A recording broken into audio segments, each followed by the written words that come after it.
इस कार्यक्रम के पुण्यार्चक हैं श्रीमती लाड़ देवी, धर्मपत्नी स्वर्गीय श्री सोहन लाल जी कासलीवाल एवं स्वर्गीय श्रीमती कमला देवी, धर्मपत्नी स्वर्गीय श्री मिश्री लाल जी जैन की स्मृति में। पुत्र पुत्रवधू महावीर प्रसाद, इंदिरा देवी, पदम कुमार, सुनीता, पौत्र पौत्रवधू अक्षत, संजोली, पौत्र पौत्री रानू, खुशबू, सम्यक, पीयूषा एवं समस्त कासलीवाल परिवार, बीजवाड़ वाले केकड़ी, बुआजी चेतन देवी कटारिया, दूड़ी, लाड़ देवी पाटनी, बंथली, टोंक, पुत्री दामाद शिमला, अशोक बाकलीवाल छाबड़िया, पद्मा राजेश कटारिया नासिरदा, पौत्री दामाद प्रियंका रौनक चूड़ीवाल, दोहिती मेहिका।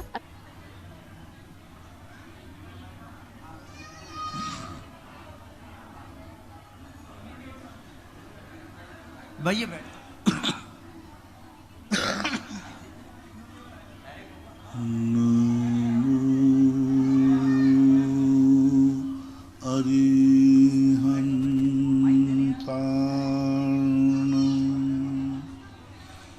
नमो सिद्धार्णं नमो आयर्याणं नमो वज्रायाणं नमो लोये सर्वशाहूणम्।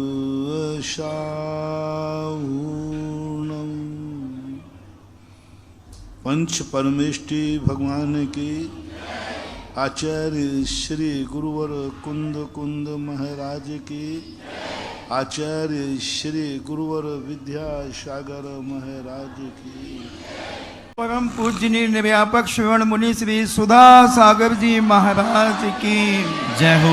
सुल्लक श्री गंभीर सागर जी महाराज की जय हो। सभी जिज्ञासु और श्रोतागण अपने अपने स्थान से पूज्य श्री को नमोस्तु करें। मीनाक्षी जैन किशनगढ़ से पूछती हैं, नमोस्तु गुरुदेव, याग मंडल विधान और गंधर्व बलय विधान का क्या महत्व है और इसे कब कर सकते हैं? गंधर्व बलय विधान जो है यह किसी भी समय कोई विशेष अनुष्ठान के लिए किया जाता है। यागमंडल विधान की जो स्थितियाँ होती हैं विशेष रूप से पंच कल्याणक, वेदी प्रतिष्ठा, शुद्धिकरण के रूप में किया जाता है। यागमंडल का अर्थ होता है कि याग जो मंडल है उसका शुद्धिकरण, और गंधर्व बलय का अर्थ है उसमें समृद्धि। गंधर्व बलय में रिद्धि और सिद्धियों का वर्णन होता है। नमोस्तु। इंजीनियर राकेश जैन वसुंधरा नगर कॉलोनी दमोह से पूछते हैं, नमोस्तु कोटीश्वर नमन महाराज जी, माला फेरने में यदि मंत्र का उच्चारण जोर से किया जाए तो मंत्र की बरगड़ाएं पूरे कमरे में फैलती हैं, तो क्या इसमें कोई दोष है? जाप का जो अर्थ है फिर उच्चारण कीजिए आप, जाप नहीं। जाप का जो है अंतर जल्प होता है। जाप मार्ग स्वयं को ही सुनाई देना चाहिए, फिर आप जाप के स्थान पर उच्चारण करें। यदि आप उच्चारण करके भी शब्द में बरगड़ाएं फैलाना चाहते हैं तो उसको जाप की संज्ञा न दे करके उच्चारण की संज्ञा दें। निर्मल जैन मिर्ची अशोकनगर से पूछते हैं, नमोस्तु महाराज जी, पर्याप्ति और प्राण की क्या परिभाषा है एवं इन दोनों में क्या अंतर है? कल ही प्रश्न है, पर्याप्ति और प्राण में कल है, परसों है। अच्छा। मगन जैन डॉक्टर आष्टा से पूछते हैं, नमोस्तु महाराज जी, पुद्गल की सूक्ष्म एवं स्कंद कर्म बरगड़ाओं का क्षेत्र अवगाहन किस शक्ति के माध्यम से होता है? सूक्ष्म एवं स्कंद कर्म बरगड़ाओं का क्षेत्र अवगाहन। क्षेत्रावगाहन तो वो तो क्षेत्रावगाही है ही। जहाँ आत्मा के प्रदेश हैं उन्हीं स्थानों पर उद्गल वर्गणाएँ एक क्षेत्रावगाही होती है। एक क्षेत्रावगाही इसी की कहा कि उसी स्थान पर आत्मा के प्रदेश हैं, उसी स्थान पर पुद्गल वर्गणाएँ हैं, उसी स्थान पर धर्म अधर्म आकाश काल हैं। तो एक क्षेत्रावगाही का अर्थ है एक क्षेत्र में ही संपूर्ण प्रकार की वर्गणाओं को एक स्थान पर रहते हैं। अन्य द्रव्य भी उसी स्थान पर रहते हैं, इसलिए उसको एक क्षेत्रावगाही बोलते हैं।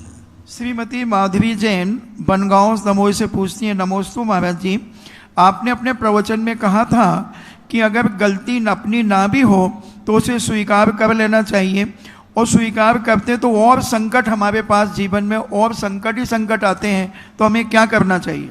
हर समय नहीं करना चाहिए।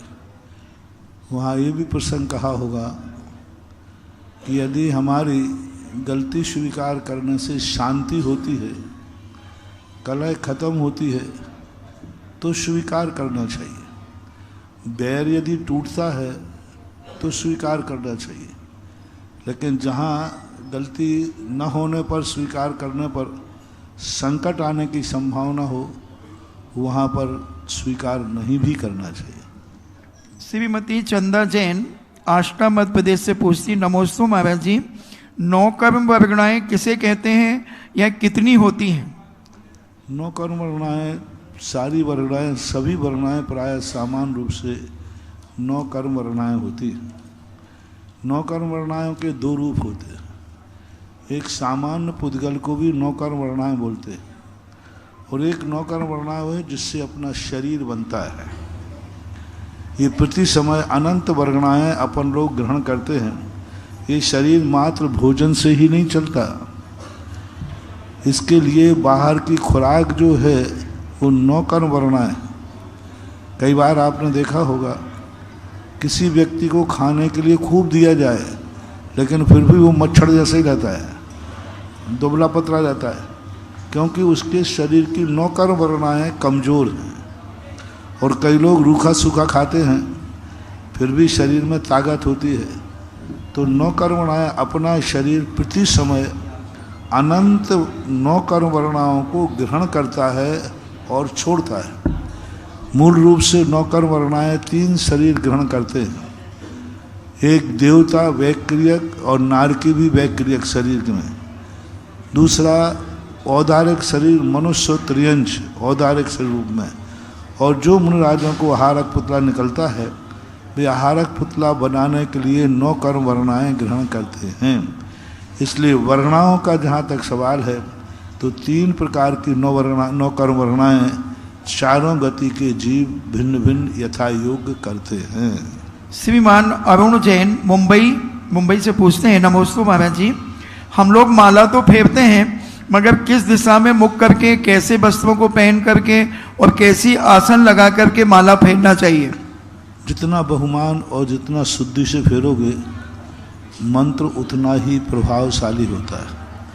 ये आपके ऊपर है। यदि शुद्ध वस्त्र पहन करके और शुद्ध वस्त्र हों, और उसमें भी ऐसे वस्त्र हों जिन वस्त्रों को आपने संसार के कार्यों में प्रयोग न किया गया हो। बहुत समय पहले आप लोगों के गांवों में सबके पास मंदिर के वस्त्र होते थे। गांवों में महिलाओं के पास भी मंदिर की साड़ी होती थी, वो मंदिर की ही कहलाती थी, और वो मंदिर उसी सा कपड़े को पहन के जाते थे। जिन वस्त्रों में पहन करके भोजन किया जाए, बाथरूम आदि जाया जाए, और भी सांसारिक कार्यों को किया जाए, वे वस्त्र यदि मंदिर में जाप के लिए ना पहने तो बहुत अति श्रेष्ठ होता है। मंदिर के वस्त्र अलग होना चाहिए, और उन वस्त्रों में यदि आप जाप देते हैं कि ये वो वस्त्र हैं जिनको हमने संसार के किसी कार्य में प्रयोग नहीं किया, इनको पहन करके कभी हम टॉयलेट बाथरूम भी नहीं गए, इन वस्त्रों को पहनकर हमने कभी भोजन भी नहीं किया, ऐसे यदि वस्त्र आपके हैं और उन वस्त्रों में और ऐसे स्थान पर फिर जाप देते जिस स्थान पर आपने कोई संसार के कार्य न किए हो, मंदिर है, घर में एक छोटा सा स्थान बनाइए जहाँ पर संकल्प कीजिए कि पूरे घर में हम सब जगह भोजन करेंगे, यहाँ नहीं, अशुद्धि में जाएंगे वहाँ नहीं। जिस स्थान पर कोई भोजन नहीं करे, बिना नहाए नहीं जावे, बिना शुद्धि के बिना ना जावे, ऐसे स्थान पर घर में माला फेरना चाहिए, जो पूजा गृह कहलाता है। वहाँ कोई भी व्यक्ति कभी अशुद्धि में नहीं जावे, बिना नहाए नहीं जावे। तो ऐसे स्थान पर यदि वो माला फेरता है तो माला का अपने आप में बहुत बड़ा प्रभाव होता है, उसमें और ज़्यादा शक्ति और ज़्यादा सिद्धि होती है। फिर जैसा आप फेरते हैं उतने उतने नंबर कम होते जाते हैं। नमस्ते महाराज जी। तृप्ति जैन खतौली से पूछती हैं, महाराज जी मंदिर में भगवान मूल नायक जिस स्थान यदि ऐसा न कर सके तो ऐसा नहीं करना कि तुम माला फेरना बंद कर दो। नहीं भाई, फेरना, बस तुम्हारे नंबर कम होते जाएंगे, लेकिन ऐसा नहीं कि फेरना ही बंद करो। तो तृप्ति जैन खतौली उत्तर प्रदेश से पूछती हैं, नमोस्तु महाराज जी, मंदिर जी में जिस स्थान पर मूल नायक भगवान बैठते हैं उसे गर्भगृह क्यों बोलते हैं? क्या उसी स्थान को गर्भ बोलते हैं जहां भगवान बैठते हैं? वो गर्भगृह इसलिए कहलाता है कि सब तरफ से, चारों तरफ से घिरा हुआ बंद रहता है और पूरे मंदिर की सारी शक्तियां वहां होती हैं। गर्भ वह कहलाता है जो हमें पूज्य बनाता है। एक नारी होती है, गर्भ जब उनके अंदर आता है तो वो माँ का रूप धारण कर लेती है, यानी एक नारी से वो पूज्य बन जाती है। इसी प्रकार जहाँ भगवान अंदर विराजमान होते हैं, पूरे मंदिर में वह स्थान सबसे ज़्यादा पूजनीय, वंदनीय और एनर्जी वाला होता है, क्योंकि वहाँ त्रिलोकी नाथ बैठते हैं। इस अपेक्षा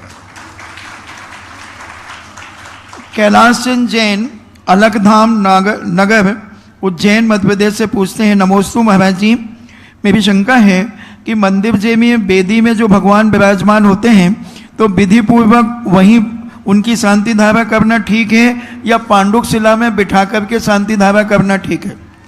व्यवस्था जैसी होती है। मूल नायक की शांति धारा करने में कई बार अव्यवस्था होती है। गंधोदक की शेष समूषण की व्यवस्था कैसे करें? तो उनकी साक्षी में यदि हम पांडुक शिला पर विराजमान करके शांति धारा करते हैं तो कोई बाधा नहीं है। लेकिन यदि व्यवस्थाओं की अनुकूलता है, मूर्ति में किसी प्रकार का दोष नहीं आता है, तो फिर आप लोग मूल नायक की भी कर सकते हैं।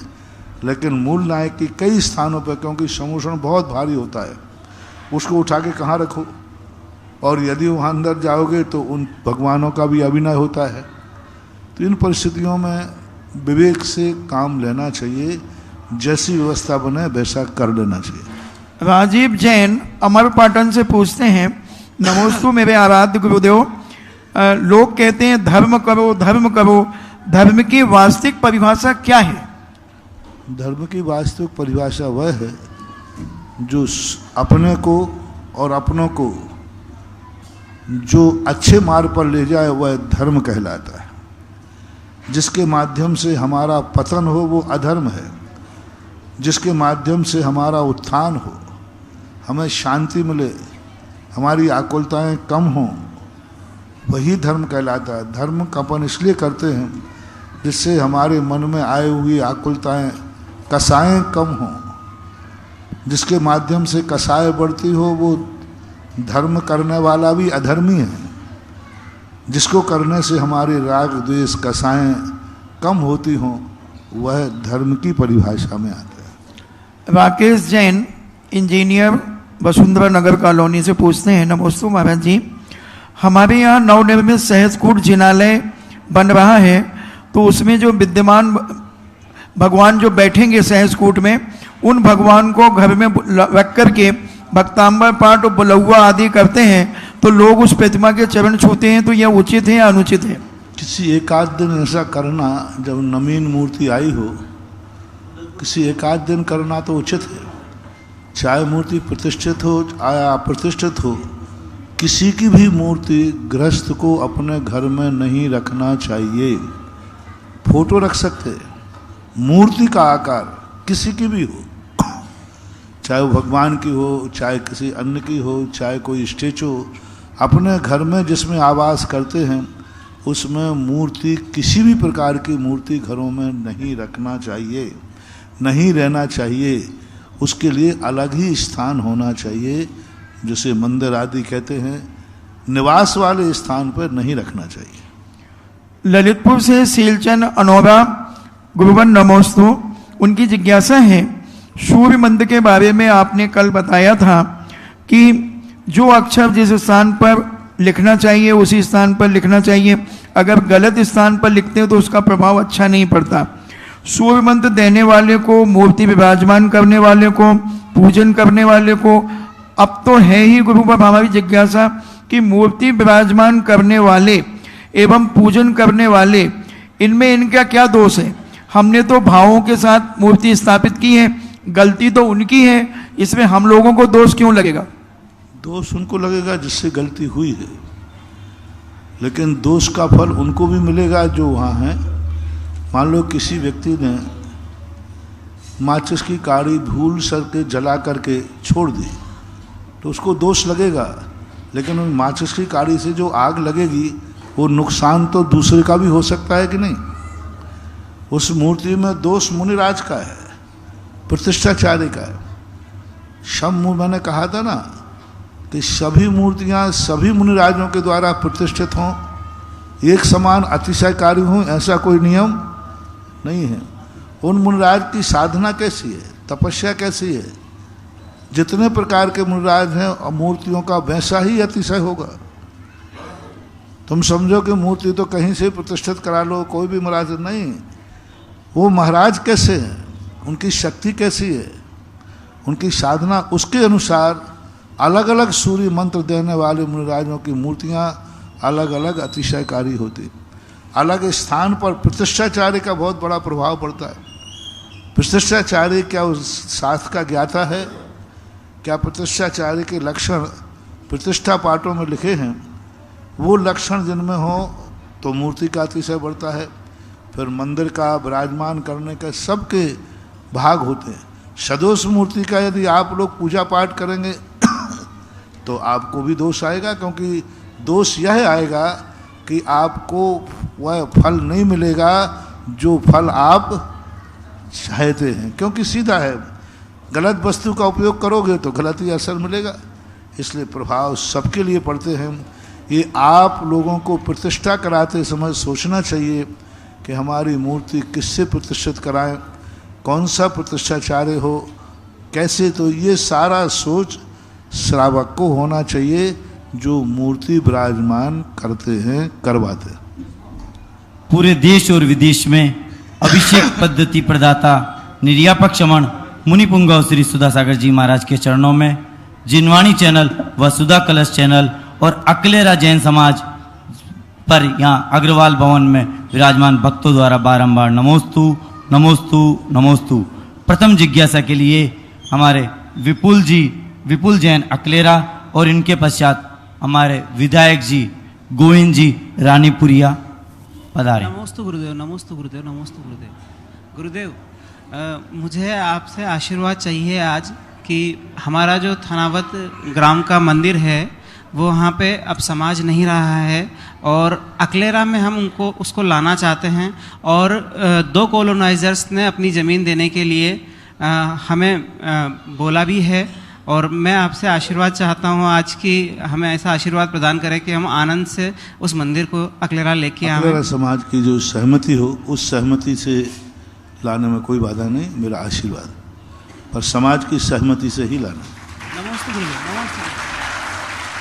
महाराज श्री के अन्य भक्त विधायक गोविंद जी रानीपुरिया जी अकलेरा से और उनके पश्चात तैयार हैं सीमा जी जैन अकलेरा। महाराज जी को नमन करता हूँ। आपके आशीर्वाद से मैं राजनीतिक क्षेत्र से आता हूँ और राजनीतिक क्षेत्र में मैंने काफ़ी प्रयास किए हैं और मैं आपसे ये प्रश्न पूछ रहा हूँ कि मुझे और क्या करना चाहिए जिससे सामाजिक समरसता और प्रेम की भावना इस क्षेत्र में पैदा हो और अधिक से अधिक इस क्षेत्र का विकास हो। राजा या प्रतिनिधि को जनता ने जिस विश्वास के साथ तुम्हें प्रतिनिधि बनाया है वो जनता का विश्वास कायम बनाए रखना चाहिए। उसने अपनी समस्या को, अपनी सुविधाओं की प्राप्ति के लिए आपको प्रतिनिधि बनाया है विधानसभा का।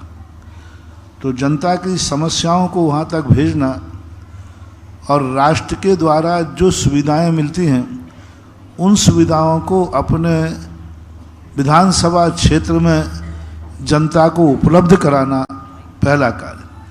दूसरा कार्य है, चुनाव के समय जिस प्रकार हम जनता से प्यार करते हैं, चुनाव के समय जैसे हम घर घर जाते हैं, ऐसे चुनाव के बाद भी कभी 5 साल में भी घर घर एक बार और जाना चाहिए।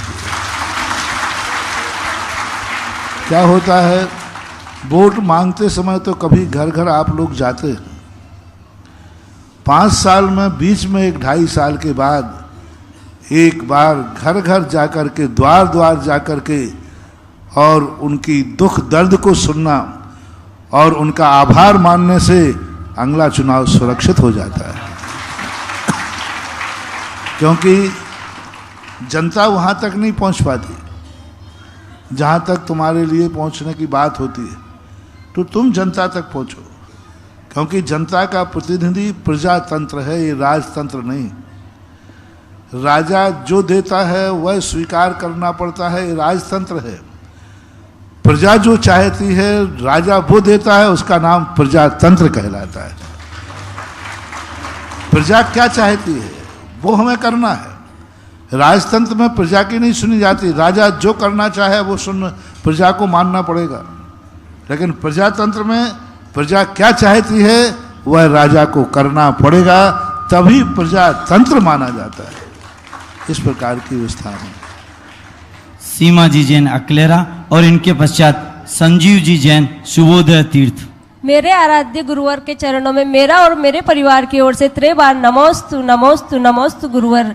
मेरी जिज्ञासा है गुरुवर कि आपने मोक्ष कल्याणक के दिन पावन प्रवचन में बताया था हमको कि तीर्थंकर भगवान के मल मूत्र निहार आदि नहीं होते, लेकिन महाराज जी जैसे तीर्थंकर भगवान आहार तो करते हैं, तो फिर वो आहार कहाँ गायब हो जाता है? आहार तो करते हैं लेकिन निहार नहीं होता उनका। उनका संपूर्ण आहार शक्ति रूप परिणत हो जाता है, वेस्टेज नहीं होता। जो सामान्य संसारी लोग भोजन करते हैं उसमें रस भाग कम लेते हैं, वेस्टेज ज़्यादा जाता है। यानी अपनी मशीनें बिगड़ी हुई हैं, जिसमें प्रोडक्ट माल तो कम निकलता है और गंदा माल। लेकिन तीर्थंकर की मशीन इतनी बढ़िया होती है कि वह जितना भी भोजन करते हैं सारा भोजन शक्ति रूप में परिणत हो जाता है। इसलिए उनकी अनंत शक्ति होती है। उनका इतना बल होता है कि वो 3 लोग को सारे को डमरू के समान घुमा सकते हैं। ये शक्ति इसलिए आती है कि वो जो कुछ भी ग्रहण करते हैं सब का सब शक्ति में परिणत हो जाता है। नमोस्तु गुरुवर। संजीव जी जैन शुभोदय तीर्थ और इनके पश्चात मधु जी जैन सवाई माधोपुर तैयार हैं। मेरे आराध्य गुरुदेव के चरणों में मेरा एवं मेरा परिवार की ओर से एवं सर्वोदय युवा वर्ग की ओर से त्रिकालवार नमोस्तु नमोस्तु नमोस्तु। हे गुरुवर, मेरी जिज्ञासा ये है कि जो सर्वोदय पर अतिशयकारी प्रतिमा हैं उनके बारे में एक जिज्ञासा है कि ये भूगर्भ में कैसे आई और इनका अतिशय क्या रहा होगा गुरुवर, और ये भूगर्भ में कैसे पहुंची, और जो अतिशयकारी प्रतिमाओं का हम अभिषेक करते हैं एवं अन्य प्रतिमाओं का अभिषेक करते हैं उसका क्या महत्व होता है, एक गुरुवर जिज्ञासा समाधान करें। भूगर्भ में मूर्तियों का पहुंचना सबसे बड़ी चीज़ है कि संसार में सबसे ज़्यादा मूर्तियां भूगर्भ से जैनियों की ही निकलती हैं। और उसका मूल कारण रहता है कि जैनी लोगों के ऊपर जो समय समय पर आक्रमण होते रहे उसके कारण जैनियों को कई बार पलायन करना पड़ता है। पलायन होते समय जैनी की सबसे बड़े श्रद्धा का विषय होता है उनको सुरक्षित करना। मूर्तियों को साथ में ले जा नहीं सकते क्योंकि सामने वाला राजा ऐसा दुराचारी है, दुष्ट है, उसने आक्रमण किया है और वहाँ का राजा स्वयं हार गया है। तो हारने वाले राजा की जो प्रजा होती है या तो समर्पण करे या भागे, समर्पण करे या तो भागे, दूसरा कोई उपाय होता नहीं था, क्योंकि दुश्मन राजा आक्रमण। तो जब युद्ध हारने लग जाते हैं राजा, तो वो जनता से घोषणा करते हैं कि आज हम अपनी सुरक्षा नहीं कर पा रहे हैं, जिसको जिस ढंग से अपनी सुरक्षा करना हो करे। उसमें कम से कम उनको 2-3-4 दिन का समय मिल जाता है, जिसे एक साका युद्ध बोलते हैं। साका युद्ध का युद्ध कहलाता है अंतिम युद्ध। उतनी देर में लोग अपने मंदिरों को गड्ढे आदि खोद करके उन मूर्तियों को जमीन के अंदर इसलिए रख देते हैं कि आज नहीं कल राज्य बदलेगा और कभी ना कभी ये प्रकट होंगे। और मूर्तियों में कई बार ऐसे अतिशय होते हैं कि वे मूर्तियाँ अच्छा दिन आने पर अच्छे भक्तों को स्वप्न भी देती हैं। और ज़्यादा जो मूर्तियाँ अभी बीनागंज में निकली, उनकी सबसे बड़ा अतिशय तो यही है कि इतने वर्षों के बाद उन्होंने दुश्मन से अपनी रक्षा की और जमीन के अंदर रह कर के भी अपने आप को सुरक्षित किया, और जब अच्छा समय आया तो बाहर प्रकट हुए। मैंने उस मूर्तियों 1 लाख नवीन मूर्तियों को पूजा कर लेना, अभिषेक कर लेना, और एक जमीन में से भूगर्भ से निकली हुई मूर्ति का अभिषेक कर लेना 1 लाख मूर्तियों से कई गुना ज़्यादा है। आज अपने जीवन में आप देखें, वो मूर्ति जमीन के अंदर से निकल करके अपने जीवन को सुरक्षित किया। उसकी ताकत तो देखो कितनी है, एनर्जी उसकी कितनी है, जो भूमि के अंदर भी आज अपने को सुरक्षित रखी। तो नवीन मूर्तियाँ और प्राचीन मूर्तियों का यही सबसे बड़ी विशेषता होती है कि जो भूगर्भ से निकली हुई मूर्तियाँ होती हैं, ये नियम से अपने आप में इतनी शक्तिशाली हो जाती है। मैंने कहा ना, नवीन 1 लाख मूर्तियों का अभिषेक करना और भूगर्भ से निकली हुई मूर्ति का एक बार अभिषेक करना, उस गंधोदक में उन नवीन मूर्तियों से अनंत गुनी, लाख गुनी शक्ति उस गंधोदक में आएगी जो भूगर्भ से हैं। इसलिए चाचौड़ा में जो बीनागंज में जो मूर्तियाँ निकली, वे शुभोदय तीर्थ क्षेत्र पर विराजमान हैं।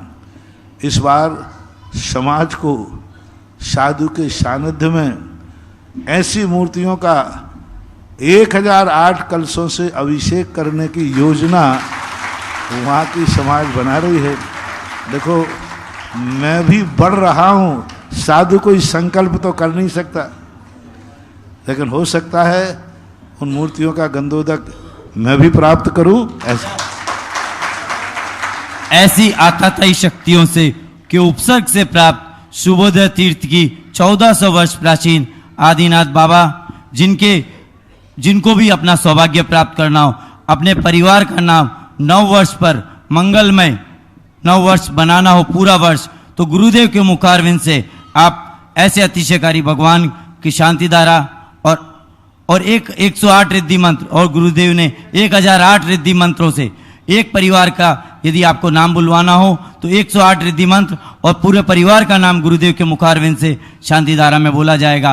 आपका पूरा 9 वर्ष, गुरुदेव ने 3 दिन पहले ही जिज्ञासा में बताया था कि पूरा 9 वर्ष आपको मंगलमय बनाना हो, तो आप शुभोदय तीर्थ के जो उपसर्ग ऐसे आताताई शक्तियों से प्राप्त हुई, ऐसी प्रतिमाओं का अभिषेक करके, ऐसे आदिनाथ भगवान जिन्होंने 6 कर्म दिए, ऐसे आदिनाथ भगवान के हम शांति धारा का सौभाग्य प्राप्त करें।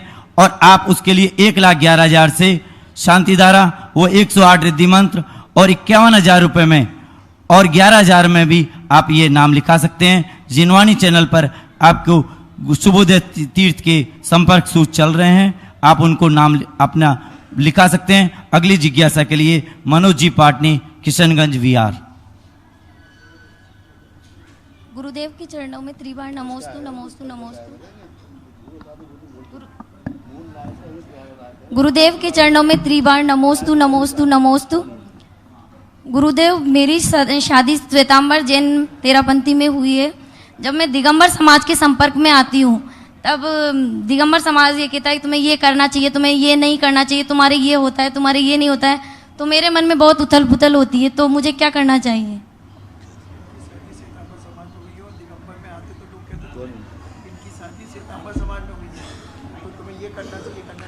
तो ये सब चीज़ों के लिए तुमने ये उपद्रव किए ही क्यों? उपद्रव तुम करो और सुलझाएं हम। हमारी भारतीय परंपरा है कि एक धर्म, एक आचार और एक विचार, एक गुरु और एक धर्म, एक मंत्र जिनको हो, संबंध वहीं करना चाहिए। ये बड़ी दिक्कत का कारण बनता है। हमारे भारत के लोगों ने इसलिए बताया था कि दोनों पक्षों का धर्म एक हो, दोनों मंत्रों का मंत्र एक हो, दोनों पक्षों का गुरु एक हो, तो ये कार्य बनेगा। अब वो ऐसे हमारे पास आ जाते, तुम्हारी तो इतनी आफत है। बच्चे कहते हैं कि महाराज मैं क्या करूं? एक बच्चा आया जयपुर में, बोले महाराज जी मैं दादाजी के पास जाऊं तो वो कहें कि भाई खानिया में जाकर या किसी पदमपुरा में जाकर के विधान करो सब ठीक हो जाए। और नाना के पास जाऊं तो वो कहते हैं खाटू श्याम जी चलो वहाँ सब ठीक हो जाएगा। मैं कहाँ जाऊं? हलवा मिले ना मांडे, 2 ही दिन से गए पांडे। 7 मामाओं का भांजा भूखा सोवे। इसलिए अब जो भारतीय परंपरा है उसी परंपरा को अपनाना चाहिए। अब रही तुम्हारे जीवन की समस्या, तो इस समस्या के साथ एडजस्टमेंट करना चाहिए, जैसे बने तैसे। जहाँ जो परंपराएं हैं उन परंपराओं को पूर्णतः स्वीकार करना चाहिए, तभी शांति संभव है। जो सुबोध तीर्थ पर है, मूल नायक पर 1,11,000 में 108 रिद्धि मंत्र और गुरुदेव के मुखारविंद से शांति धारा, और जो पूरा समोसरण है बाकी के आजू बाजू के भगवान, उन पर 51,000 में, और जो पांडुक चूल्हा पर शांति धारा होगी उस पर 11,000 रुपये की राशि, और वो सभी गुरुदेव के मुखारविंद से शांति धारा, जिसकी जैसी शक्ति हो वो अपना नाम लिखाएं और अपना नव वर्ष मंगलमय करें। किशनगंज बिहार से मनोज जी पाटनी और इनके पश्चात पिंकी जी जैन अकलेरा तैयार हैं। हे गुरुवर,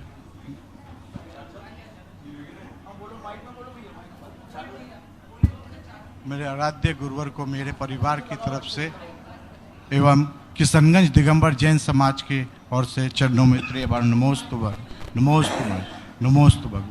भगवान। मैं 2500 किलोमीटर चल के आपके दर्शन को प्राप्त किया मैंने, मेरा भाग्य आज उदय आया। हे गुरुवर, मैं विगत 2.5 वर्षों से नित्य नियम सुबह 4 बजे मंदिर में जाके शुद्ध निर्मल जल की तैयारी करके अभिषेक की तैयारी करता हूँ, एवं 5 बजे मेरी तैयारी कंप्लीट हो जाती है और अभिषेक में 6 बजे मंदिर जी में प्रारंभ होती है। क्या यह मेरा चर्या सही है? नमस्ते। ठीक है, अच्छा है। आप यदि प्रातःकाल से जाकर अभिषेक की सारी तैयारी करते हैं तो जितने तुम्हारे द्वारा तैयारी की हुई से अभिषेक करेंगे उन सबका 6ठा भाग तुम्हारे खाते अपने आप आ जाता है। अभी कल परसों हमने कहा था, कई लोग कहते अपन तो लेट चलेंगे, तो सब तैयारी मिलेगी। जल भरा हुआ मिलेगा, द्रव धुली हुई मिलेगी, मात्र लोटा उठा करके डालना है। ध्यान रखना, ऐसे लोटा उठा के डालने वालों का जो पुण्य है उसमें टीए कट के उसको जाएगा जिसने जल भर के रखा है। ऐसा फोगर ऐसे लोग करने लग जाए तो हो गए कल्याण। जिसने जल भर के रखा है, द्रव धो के रखी है, तो उसका उसमें से तुम्हारे पुण्य में से वो कटेगा ही कटेगा। तो तुम बहुत अच्छा करते हो। जितने अभिषेक करेंगे कम से कम तुम्हारे भरे हुए जल से करते हैं, बहुत अच्छा है। एक नाम आया है महावीर जी, मनोज जी, मनीष जी टोलिया सीकर से, और एक ज्ञान प्रकाश जी जैन कानपुर से नाम आया शुभोदय तीर्थ के शांतिधारा के लिए। और इनके पश्चात पिंकी जी जैन अकलेरा और इनके पश्चात जिनेश जैन जामनेर तैयार हैं। मेरे हृदय के असंख्यात प्रदेशों में विराजित मेरे आराध्य गुरुवर के चरणों में मेरा बारंबार नमोस्तु गुरुदेव, नमोस्तु गुरुदेव, नमोस्तु गुरुदेव। ये परम सौभाग्य की बात है कि आपका मंगल विहार हमारे इकलेरा नगर में हुआ। ये बहुत ही हर्ष की बात है। पर ये कौन से कर्मों का उदय है महाराज जी कि आप कल आहार आपका हमारे घर में नहीं हो पाएगा। हमें बहुत दुख है। ये पूरे इकलेरा समाज का क्वेश्चन है महाराज जी। इकलेरा वाले क्या होते हैं, वो 2 प्रकार के लोग मेहमान आते हैं। एक को तो बुलाया जाता है और एक आ जाते हैं तो आओ साहब बैठिए साहब। नहीं महाराज जी, हमने इकला वालों को मेहनत करना पड़ेगा, मेहनत करना चाहिए। इधर जब रोड पे देखे महाराज रोड पे आ रहे हैं, चलो महाराज को लाएं। नहीं महाराज जी, चांदखेड़ी आए थे हम सब, श्रीफल चढ़ाया था हमने आप सबको। ठीक है महाराज, देखो साधु को रोकने के लिए जब साधु प्रोग्राम बना लेता है तो वो आगे का अपना लक्ष्य बना लेता है, पर रास्ते में स्टेज नहीं। इसके लिए कभी ऐसा प्रयास करो कि हमें इकलेरा का ही प्रोग्राम बनाना पड़े। जय गुरुदेव, जय जय गुरुदेव। अभी तो इकलेरा पड़ गया, इसलिए यदि कोई दूसरा शॉर्टकट होता तो महाराज जी सौभाग्य में कहीं और मिल वो तो सकता पता नहीं कौन सा पुण्य था कि नहीं तो चौराहे पर धर्मशाला को ना मुड़ के सीधा मुड़ जाता तो 3 किलोमीटर बाद पहुंचता। इसलिए पुण्य तो जरूर था, रुक गया क्योंकि आज थोड़ा महाराज आगे जी पुण्य और बढ़ सकता है, आपका आगे आशीर्वाद बढ़ने मिल का- जाए महाराज जी। हम सब श्रीफल चढ़ाते, पूरे समाज में पूरी कमेटी आगे से कहती बढ़ने का हूँ। प्रयास किया था, क्योंकि अब आगे का लक्ष्य जो है अभी तुम्हारे लिए शुभोदय तीर्थ क्षेत्र का जो 31 के संबंध में सुन रहे हैं, सोच रहा हूँ कि वहाँ तक पहुँच जाऊँ। अभी 60 किलोमीटर है और दिन आपको मालूम है और स्पीड भी आपको मालूम है, सब कुछ है, देख करके कम होता है। अच्छे साधुओं के आसपास लाने के लिए उनके पीछे पड़ना पड़ता है, क्योंकि 1 अनार और 100 बीमार। साधु कम हैं और चाहने वाले ज़्यादा हैं, इसलिए कोई बात नहीं। आप लोगों ने बहुत अच्छा कार्य किया। पिछली बार भी मैं आया था तो उस समय चतुर्मास का समय था, मुझे कोटा चतुर्मास पहुंचना था, है ना? गर्मी का समय हाँ, था। चातुर्मास का समय था। वहाँ से मैंने मंदिर के दर्शन करने भी गया था। उस समय मंदिर निर्मित हो रहा था। यहाँ भी जब मैं उस समय 8 साल पहले आया था, इतना अच्छा कुछ भी नहीं था, अब बहुत अच्छा कर लिया। जय जय गुरुदेव, आपके ऊपर आशीर्वाद भी सही गुरुदेव। एक ही मंजिल, यहाँ साइड से कमरे थे, कमरे के सामने बरामदा था, जी महाराज जी। पर वो था, अब तो अच्छा बना लिया। ये हाल ये नहीं था पहले, उस समय बहुत अच्छा किया, बहुत बढ़िया, आशीर्वाद है। नमोस्त गुरुदेव। जिनेश जी जैन जामनेर और इनके पश्चात गरिमा जैन अकलेरा तैयार है।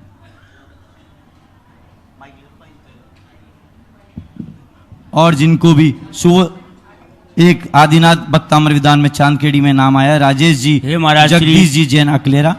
हे महाराज श्री जगम्बर जैन समाज जामनेर एवं हमारे परिवार की ओर से नमोस्तु नमोस्तु नमोस्तु। हे महाराज श्री, हमारी जिज्ञासा है मधुमक्खी घर पर बार बार लगना सुबह या अशुभ। नमोस्तु महाराज। अब दुनिया में रहने वाले स्थान को मैं शुभ अशुभ कैसे कहूँ? वो तो रह रही है तो रह रही है, उसके लिए कौन रोक सकता है? वो है, उसको अपना रहने दो, तुम अपना काम करें। गरिमा जी जैन अकलेरा, इनके पश्चात दीपक जैन अकलेरा तैयार है। गुरुदेव के चरणों में मेरे और मेरे परिवार की ओर से त्रिवार नमोस्तु नमोस्तु नमोस्तु। गुरुदेव, मेरा प्रश्न ये है कि बच्चे का नाम उसके जन्म की राशि पर ही क्यों रखा जाता है? बच्चे का नाम उसके जन्म की राशि पर ही क्यों रखा जाता है? अच्छा है, उससे क्या है, ज्योतिष प्रकृति, जब कोई व्यक्ति जन्म लेता है तो अपनी किस्मत भी साथ लेके आता है और अपने नाम भी साथ लेके आता है। जब उसकी राशि निर्धारित है, जन्म का समय से कुंडली निर्धारित है, तो जो उसकी राशि का पहला अक्षर हो उस पर रखते हैं तो अच्छा है। कोई अन्य नाम रखने की मनाही नहीं है, लेकिन गुड बेटर बेस्ट अच्छा ये है कि रखते हैं तो उस पर रखें तो कुछ अनुकूलताएं बनती हैं, नाम का भी प्रभाव जीवन पर पड़ता है। दीपक जी जैन अकलेरा और इनके पश्चात दिव्या अग्रवाल अकलेरा तैयार हैं। नमोस्तु नमोस्तु महाराज जी, समस्त नगरवासियों की तरफ से कोटि कोटि कोटि नमोस्तु नमोस्तु नमोस्तु। मेरा नाम दीपक जैन है जी। तो मेरा प्रश्न है महाराज जी कि जब हम भी मंदिर जाते हैं या गुरुदेव के दर्शन करते हैं तो आज की एक प्रथा में देख रहा हूँ कि लोग फ़ोटो खींचने में ज़्यादा विश्वास करते हैं, तो पीछे जो भी लोग होते हैं उनको काफ़ी दिक्कत का सामना करना पड़ता है। तो आपका इस पे क्या मत रहेगा? फोटो खिंचवाने जाते, लेकिन जाते तो मंदिर ही है ना। चलो फोटो खिंचवाने जाओ, मंदिर जाओ तो सही, कम से कम ये तो पता रहे कि मंदिर है। अरे भाई, कोई हीरो हीरोइन के साथ फोटो नहीं खिंचवा रहा, भगवान के ही साथ खिंचवा रहा है। कभी तो उसके मन में आएगा कि मैं वो आदमी हूँ जो भगवान की फोटो लिए थे। व्यवस्थाओं की जहाँ तक सवाल है तो थोड़ा व्यवस्थाओं को देखना चाहिए, छुआछूत का कम से कम अशुद्धि नहीं होना चाहिए। फिर भी आज का युग है, मैं भी बहुत परेशान हूँ सेल्फियों से, मुझे लोग चलने नहीं देते हैं। सेल्फी मैंने कि भाई सेल्फी लेने में एक दोष सबसे बड़ा होता है कि भगवान और गुरु का फोटो छोटा आता है और स्वयं का चेहरा बड़ा आता है। वो स्वाभाविक आएगी क्योंकि निकट कौन है, तो उसमें एक दोष जरूर लगता है। इसलिए सेल्फी ना उतार के अलग से उतार लेना चाहिए और कंप्यूटर से फिर जोड़ लेना चाहिए। दिव्या जी अग्रवाल और इनके पश्चात विवर्स जैन अकलेरा तैयार रहे। खड़े हो। माइक देना है ना, माइक ये के दिव्या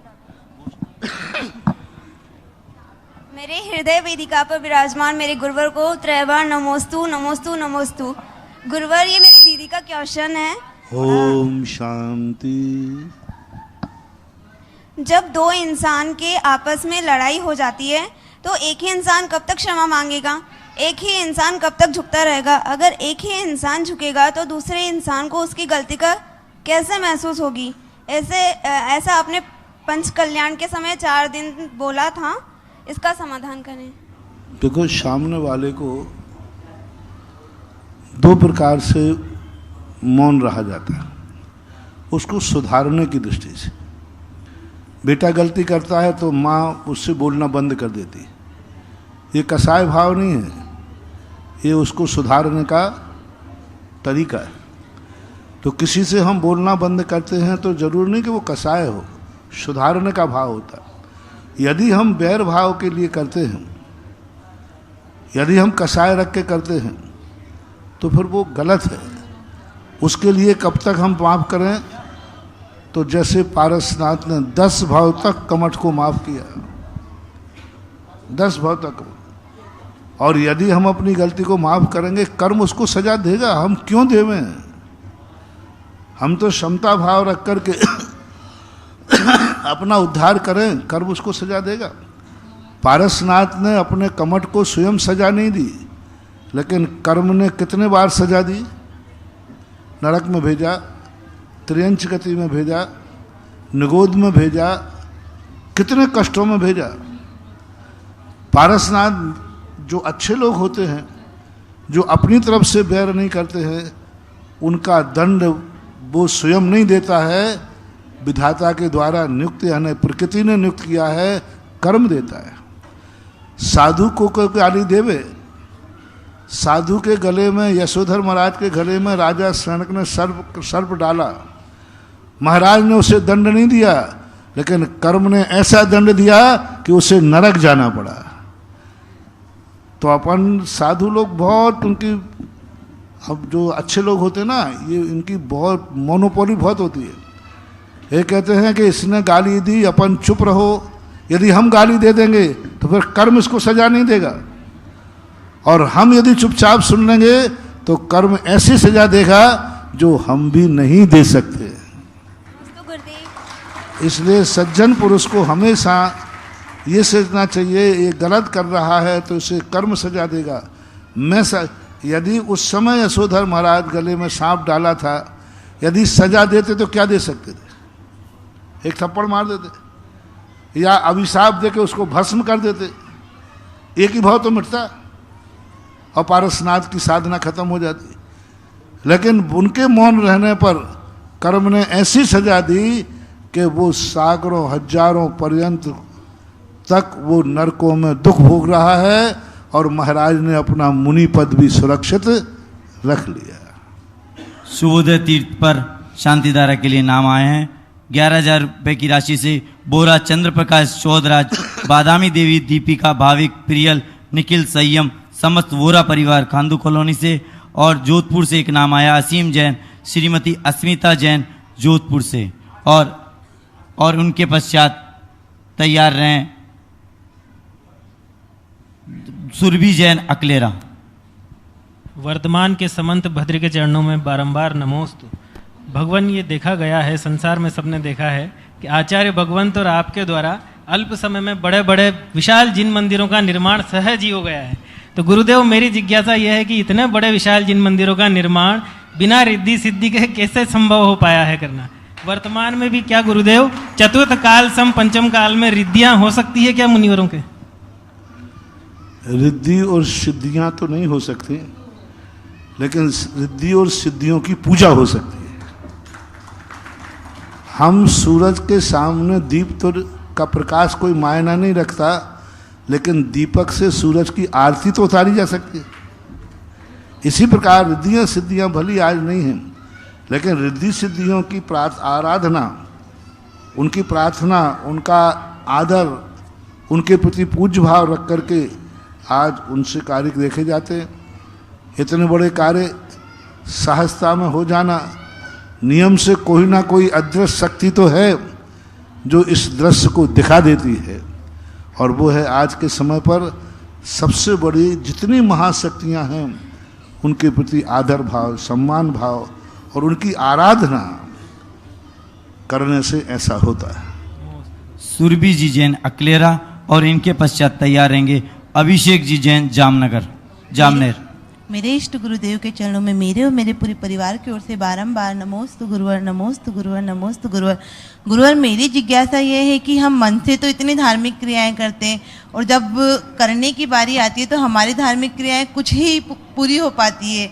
जैसे कि कल आज आपके यहाँ अकलेरा आने का था, कल पूरी रात मुझे नींद नहीं आई, रात इतनी बड़ी लगी, मैं ये करूँ वो करूँ। सुबह बारिश आ गई, मेरा 3 माह का बालक था, मैं उस वजह से आ नहीं सकी। मैं घर में बैठी बैठी अपने आप को इतना कोस रही, मेरे कौन से पाप कर्म की वजह से मैं घर बैठी रह गई। मैं मेरे बालक को समझा रही हूँ, 5 साल का बालक, मम्मा चलो चलो। मैं उस परिस्थिति में उनकी दया करी, तो वो मेरे लिए सही था या नहीं आना सही था गुरुवर? यदि किसी भगवान और गुरु की भक्ति में कोई नींद खराब होती है तो इससे बड़ा सौभाग्य और क्या होगा। हम लोग तो भगवान की आराधना में रातों रात सोते ही नहीं हैं। हो अर्ध निशा का सन्नाटा, वन में वनचारी चरते हो, तब शांत निराकुर मानुष तुम तत्वों का चिंतन करते हो। तो ये तो शुभ कहलाता है। दुनिया संसारी व्यक्ति दुनिया के राग द्वेष कसायों में अपनी नींद को खराब करता है। कभी प्रभु भक्ति में, गुरु भक्ति में कोई रात्रि खराब, नींद खराब होती है तो वो खराब नहीं, वो सौभाग्य होता है कि उस दिन कम से कम ऐसा चिंतन मन में आए और वहाँ शुभ और पुण्य बंध का कारण बनता है। अभिषेक जी जैन जामनेर और इनके पश्चात अनुपमा जी जैन छिपा बड़ौत। आराध्य गुरुदेव के चरणों में बारंबार नमोस्तु नमोस्तु नमोस्तु। महाराज श्री, घर के वास्तु शास्त्र का उस घर में रहने वाले व्यक्तियों पर क्या प्रभाव पड़ता है? घर के वास्तु शास्त्र का उस घर में रहने वाले व्यक्तियों पर क्या प्रभाव पड़ता है? पूरे प्रभाव वास्तु घर वालों पे पड़ता है, क्योंकि वास्तु भी एक अपने आप में इकाई है। जैसे कोई ठंडी हवा चले तो फिर शीत लगना निश्चित है। इसी प्रकार से वास्तु का दोष है तो घर वालों में प्रभाव पड़ता है, बराबर पड़ता है। अनुपमा जी जैन छिपा बड़ौत और इनके पश्चात जगदीश प्रसाद जी अकलेरा तैयार हैं। चेहरा नहीं दिखेगा ना, गुरुवर का चेहरा। अकलेरा के अंदर ओम शांति। एक बार बताएं, जितनी अभी ये पब्लिक है ये ओरिजिनल अकलेरा की ही है क्या? मैं पहली बार, अभी तक तो मैं जानता था अकलेरा एक छोटा सा गांव है, 10-25 घर हैं वहाँ पर, ये मान पहली बार देख रहा हूँ कि अकलेरा में इतनी बड़ी समाज है। अब आप लोगों ने कभी इतनी बड़ी समाज का प्रदर्शन मेरे सामने किया ही नहीं, मैं क्या करूं? और यदि ये मालूम होता कि इतनी बड़ी समाज है तो शायद कुछ से कुछ हो सकता था। तो ये मैं समझ रहा हूं कहीं बाहर से तो नहीं आए। अच्छा, अकलेरा में रहने वाले लोग कितने, हाथ उठाना। महाराज जी सर्व समाज है आज अकलेरा का। नहीं, कुछ लोग तो बाहर के 90% है। श्वेतांबर, दिगंबर और अन्य सभी समाज, सभी समाज है महाराज जी। गुरुदेव के चरणों में मेरा और इनके पास जैनियों कितने घर हैं टोटल? महाराज जी वैसे तो अग्रवालों के 100 घर हैं, श्वेतांबर के भी 100 घर हैं, लेकिन दिगंबर जैन 40 से 50 घर हैं। 50 150 दोनों मिलाकर 150 हो गए। बाकी सर्व समाज आज आमंत्रित किया गया है। आज सब समाज बहुत अच्छा है। जगदीश प्रसाद जी इनके पास। गुरुवर के चरणों में मेरा और मेरे परिवार का त्रिबार नमोस्तु नमोस्तु नमोस्तु।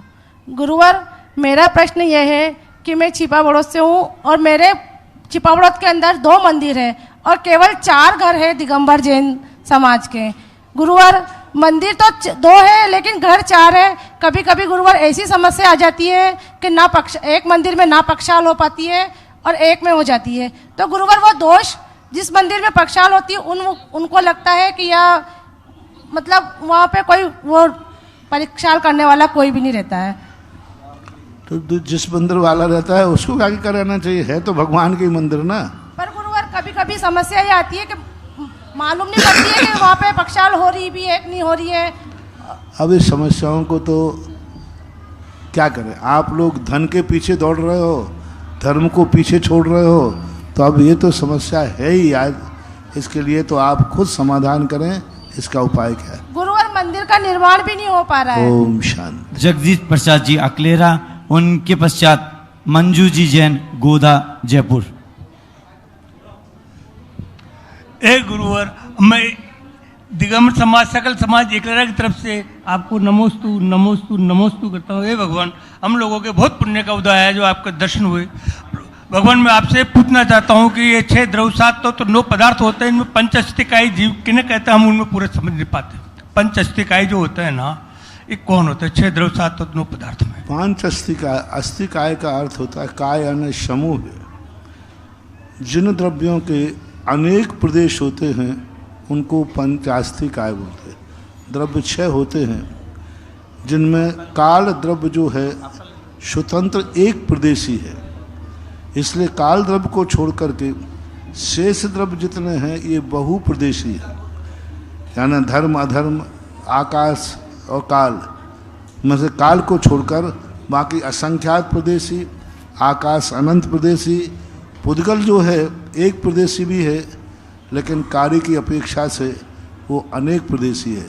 तो ये जैन दर्शन का ये कोड वर्ड है कि जो अनेक प्रदेशों में रहता है द्रव्य, ऐसे 5 द्रव्यों के समूह को पंचास्तिकाय बोलते हैं। सुबोध तीर्थ पर जिनको भी 1 जनवरी पर गुरुदेव के मुखारविंद से अपने परिवार का मंगल करना हो और गुरुदेव के मुखारविंद से शांति धारा के लिए मूल नायक पर 1,11,000 में और जो समोचरण में विराजित प्रतिमाएं हैं उन पर 51,000 रुपये में और पांडुक शिला पर जो भगवान विराजमान है उन पर 11,000 में आप नाम लिखा सकते हैं। इनके पश्चात मन्नू जैन गोदा जयपुर और इनके पश्चात महावीर आदिनाथ अकलेरा तैयार रहे। नमोस्तु महाराज जी, मैं जयपुर समाज समस्त गोदा परिवार समस्त का नमोस्तु नमोस्तु नमोस्तु। महाराज जी मैंने आपकी कृपा से भक्तामर के उपवास, नमोकार के उपवास और सहस्त्र नाम के कर लिए। अब महाराज जी मैं आपसे 64 रिद्धि के उपवास लेना चाहती हूँ, आप मुझे आज्ञा प्रदान करें। महाराज जी मैंने आपके आशीर्वाद से भक्तामर के, नमोकार के और सहस्त्र नाम के उपवास कर लिए। अब मैं आपसे 64 रिद्धि के व्रत लेना चाहती हूँ, आप मुझे आज्ञा प्रदान करें। आशीर्वाद ले। नमस्ते महाराज जी। सुबोध तीर्थ पर एक गुरुदेव का भी अभी आशीर्वाद प्राप्त हुआ। जो भी आसपास के क्षेत्र हैं, चाहे पुण्यदेव हो, चाहे चंद्रोदय तीर्थ से चांदखेड़ी हो, वहाँ पर आप अभिषेक व शांति धारा कर कर और आप आराम से, और दर्शनोदय तीर्थ थुवन जी हो, आप दिन में 1 बजे से सुबोधय तीर्थ में महामस्तकाभिषेक गुरुदेव के सानिध्य में होगा। इसलिए आप आसपास के क्षेत्रों में अभिषेक व शांति धारा कर कर भी आप सुबोधय तीर्थ में पधार सकते हैं। और जो रात को यदि सुबोधय तीर्थ पर आते हैं तो सभी की समुचित व्यवस्था वहाँ की कमेटी के द्वारा की गई है, रहने की और बाकी सभी सुविधाएं दी जाएगी। आप इन नंबरों पर जो आपके चैनल पर चल रहे हैं आप संपर्क कर सकते हैं। आप इनके पश्चात तैयार रहेंगे विद्युत प्रभा जी जैन खानपुर। महाराज जी के श्री चरणों में मेरे और मेरे परिवार की तरफ से 3 बार नमोस्तु नमोस्तु नमोस्तु। महाराज जी मेरी जिज्ञासा है कि शांति धारा कितनी बार होना चाहिए और शांति धारा के बाद अभिषेक होना चाहिए या नहीं होना चाहिए? शांति धारा एक व्यवस्था के ऊपर है कितनी शांति धारा हैं, एक बार में 4 कर सकते, 10 कर सकते हैं। अभिषेक गाँव में के तो शांति धारा एक बार ही होना चाहिए, लेकिन मान लीजिए दोपहर में विधान आदि किया गया है तो दोपहर में भी कर सकते हैं। शांति धारा के बाद अभिषेक करना या नहीं करना ये सामाजिक व्यवस्था है। यदि शांति धारा के बाद अभिषेक पहले कर लेते हैं, अब यदि अभिषेक, तो अभिषेक करके लोग सब भाग जाते हैं और या गड़बड़ कर देते हैं। इसलिए पहले शांति धारा करके और फिर अभिषेक करते हैं तो कोई बाधा नहीं। आपने चांदखेड़ी में क्या देखा, पहले शांति धारा होती है, बाद में अभिषेक होता है, और पहले अभिषेक करा दें पर शांति धारा को तो धक्के खाना है। फिर क्या स्थिति बनेगी, फिर ना तो कोई वहाँ रहेगा और व्यवस्था सब बिगड़े। तो ये आगे पीछे करने की व्यवस्था आपकी कमेटी जैसा निर्धारित करे वैसा कर लेना चाहिए। इसमें उस अनुशासन को सबको पालन करना चाहिए। सुबोध तीर्थ पर शांति धारा के लिए एक नाम आया है। संत समा जैन, संतोष, सुधा, रूपल, अनिकेत, अकलंक, मैंक सपरिवार ललितपुर से, और विद्युत प्रभा जी जैन खानपुर, और इनके पश्चात महावीर आदिनाथ अकलेरा हो गया। नरेश जी जैन कोटा तैयार है। चंद्रोदय तीर्थ को असीम ऊंचाइयां प्रदान करने वाले मुनिवर के चरणों में हमारे चांदखेड़ी समाज की ओर से सविनय बारंबार नमोस्तु नमोस्तु नमोस्तु। हो महाराज जी, आप चांदखेड़ी पधारे, उस समय हमको लग रहा था कि इस चांदखेड़ी में क्या काम होंगे, इतने से क्षेत्र में क्या काम होगा, परंतु आपने 5 महीने में इतने काम वहाँ पे करा दिए कि हम उसकी कल्पना भी नहीं कर सकते थे। और अभी भी आप यही कहते हैं कि देखते जाओ क्या क्या चमत्कार होने वाले हैं। तो वो चमत्कार तो होंगे, पर हम ये भी चाहते हैं कि आपके साथ में जब आप कुंडलपुर की धरती पर प्रवेश करें और फिर राजस्थान में शीघ्र ही गुरुवार को लेकर के आप यहाँ पधारें। अब हमारी आशा,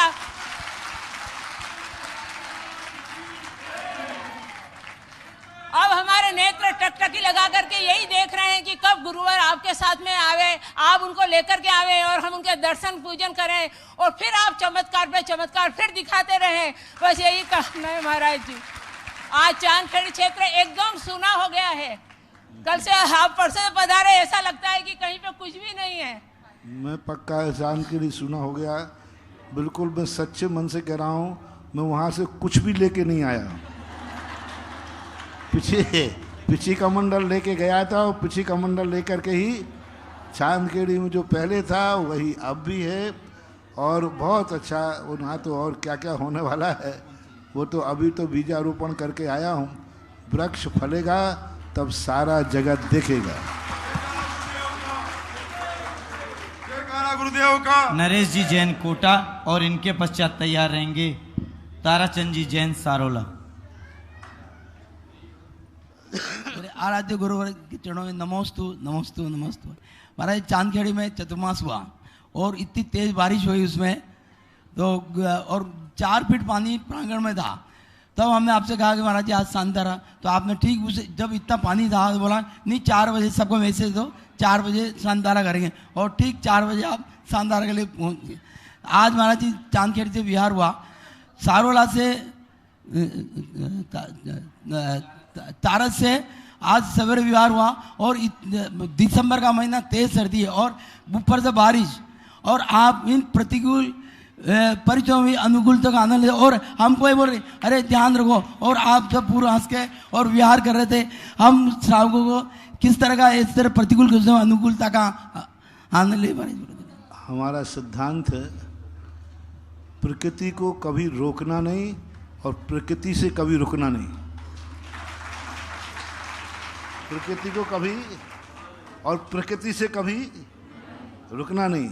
प्रकृति को मैं सीधा कह देता हूँ, हम आपको रोकेंगे नहीं तो मुझे भी रोकने में समर्थ नहीं हूँ। आज प्रातःकाल उठते ही सब ने कहा कि जो मौसम था वो वस्तुतः साधु के विहार के योग्य नहीं था।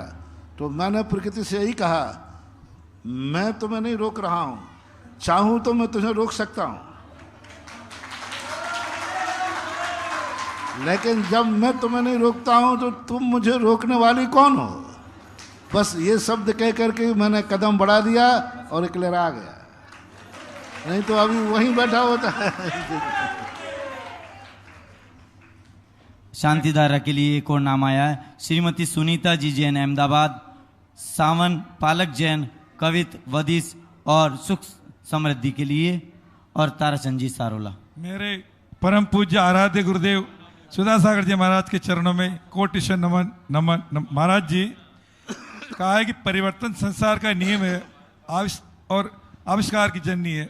महाराज जी मेरी जिज्ञासा ये है कि बरसों से होता आ रहा है, भारत राष्ट्र के लिए मैं आपके माध्यम से चाहता हूं 2 शब्द कि इस परिवर्तन में बहुत कुछ बाकी है, अभी ऐसा संबोधन दें राष्ट्र को कि भारत देश और आगे बढ़े। महाराज जी भारत देश को आगे बढ़ने के लिए अपनी संस्कृति की स्थापना करना पड़ेगी। हम पाश्चात्य संस्कृति की होड़ में अपनी संस्कृति से पीठ मोड़ते जा रहे हैं। उसका परिणाम है कि तुम पाश्चात्य संस्कृति की बराबरी तो कर नहीं पाओगे और अपनी जो भारत की संस्कृति है उसे भी छोड़ दोगे तो फिर कहीं के नहीं रह पाओगे। हमेशा अपने देश को अपनी राष्ट्रीय संस्कृति की सुरक्षा करना चाहिए, भारतीयता की सुरक्षा करना चाहिए। विदेशियों से पाश्चात्य संस्कृति से हम ज्ञान लेवें लेकिन संस्कार न लेवें। ज्ञान दुनिया से लिया जा सकता है, संस्कार नहीं। आप लोगों को मालूम होगा कि ज्ञान लेने की जब बात आई तो श्री राम ने अपने लक्ष्मण को ज्ञान लेने के लिए रावण के पास भेजा, लेकिन संस्कार लेने के लिए नहीं भेजा। क्या लेने को भेजा? ज्ञान। रामचंद्र जी बताओ, रावण को सब जानते और लक्ष्मण से कहते जाओ लक्ष्मण रावण से ज्ञान लेके आओ। ये नीति क्यों? आज तक ये नीति सुरक्षित क्यों है? क्या बताना चाहते थे उस समय श्री राम? दुनिया से ये कहना चाहते थे ज्ञान कहीं भी मिले तो ले लेना, लेकिन संस्कार किसी दूसरे के नहीं लेना, संस्कार अपने रहना चाहिए। इसी प्रकार आज देश यदि दुनिया के ज्ञान लेवे तो लेवे, लेकिन संस्कार अपने भारत के ही रहना चाहिए, यही है। इस कार्यक्रम के पुण्यार्चक थे श्रीमती लाड़ देवी धर्मपत्नी स्वर्गीय श्री सोहन लाल जी कासलीवाल एवं स्वर्गीय श्रीमती कमला देवी धर्मपत्नी स्वर्गीय श्री मिश्री लाल जी जैन की स्मृति में। पुत्र पुत्रवधू महावीर प्रसाद, इंदिरा देवी, पदम कुमार, सुनीता, पौत्र पौत्रवधू अक्षत, संजोली, पौत्र पौत्री रानू, खुशबू, सम्यक, पीयूषा एवं समस्त कासलीवाल परिवार, बीजवाड़ वाले केकड़ी, बुआ जी चेतन देवी कटारिया, दूड़ी, लाड़ देवी पाटनी, बंथली, टोंक, पुत्री दामाद शिमला, अशोक बाकलीवाल छाबड़िया, पद्मा राजेश कटारिया नासिरदा, पौत्री दामाद प्रियंका रौनक चूड़ीवाल, दोहिती मेहिका अजमेर।